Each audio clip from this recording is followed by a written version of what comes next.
So, Hornby long wheelbase plank wagons. Some people like them, some don't. They're the Marmite of Hornby Railroad. From my knowledge of having a fair few, and I don't think anyone else has said this, but these wagons, from what I can guess, are from originally were Troublesome trucks in the Hornby Thomas and Friends range, the grey Troublesome trucks with the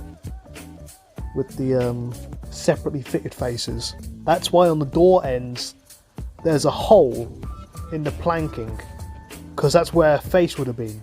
And it's strange that Hornby hasn't actually gone over that and just, well, fixed it pretty much, but they can't be bothered. They'd rather be shilling up their APT video for the 800th time, because it's the only model they make nowadays apparently, from what they talk about. But I'm going to show you how to take one of them and make it look pretty nice. So first off of what I've done is I've just pulled it apart with a flathead screwdriver and just wiggled the body upwards with the locating lugs on the bottom, which grip onto the chassis. Just comes apart in like 2 pieces. I painted the chassis in a undercoat so that I could paint the red on it. Before all this actually, I usually lubricate the axle boxes on my wagons. Like any of my wagons, be it plastic wheels or metal wheels, brass bearing cups or not, I always lubricate the wheels, because less friction on wheels, the better.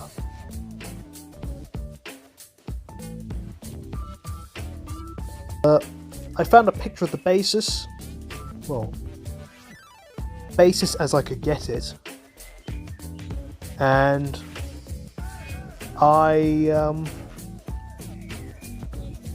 copied off of that, pretty much. Pretty self-explanatory. I painted in all of the metal framework in black, just like the actual wagon. I painted the metal framework in black, and I started building a little base plate for a coal load to sit inside of the wagon. I don't know if these would have carried coal. I imagine they would have, but I only found out as soon as I found the basis picture that these are actually Great Western Railway wagons, or worked on the Great Western.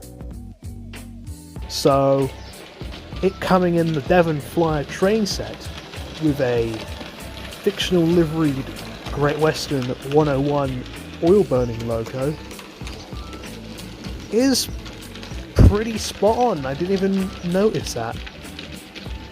The other 2 wagons are kind of just off because you've got a British Railways standard 20-ton van and some generic 7-plank in bright blue.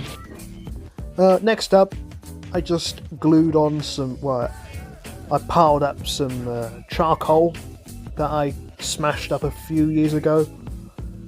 I should honestly burn it or bin it at some point, because it's covered in dust and it's got little bits of plastic and hair. It's absolutely disgusting. I had to pick out all the crap that was in this coal load.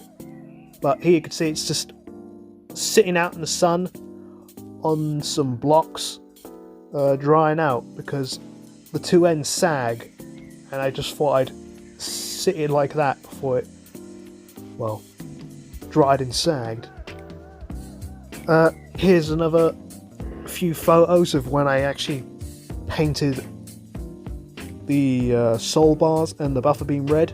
It does look a fair bit bright, but on the pot, the shade of red was pretty exact to the planking, and the first red I used, Humble number 19, I think that's what it says, was far too bright. It looked like pink on the soul bar. So I didn't want to continue with that, so I went for a darker shade. And I think it honestly looks close enough to the basis. It still looks too long, and it's still got the silly step boards, which I don't understand why for these wagons they gave them step boards when they've already got a chassis which has no step boards, and it fits exactly onto this body. But that's Hornby, can't be bothered to fix it.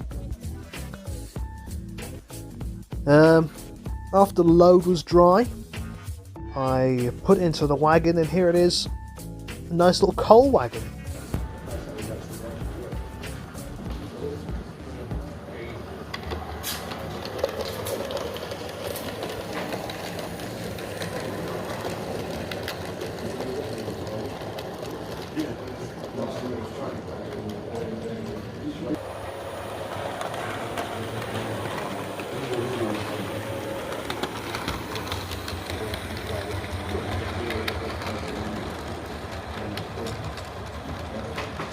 But yeah, that's all I really wanted to share. It's kind of a short video, but I just wanted to share to a few of you just how to improve these long wheelbase wagons that everybody seems to have bucket loads of.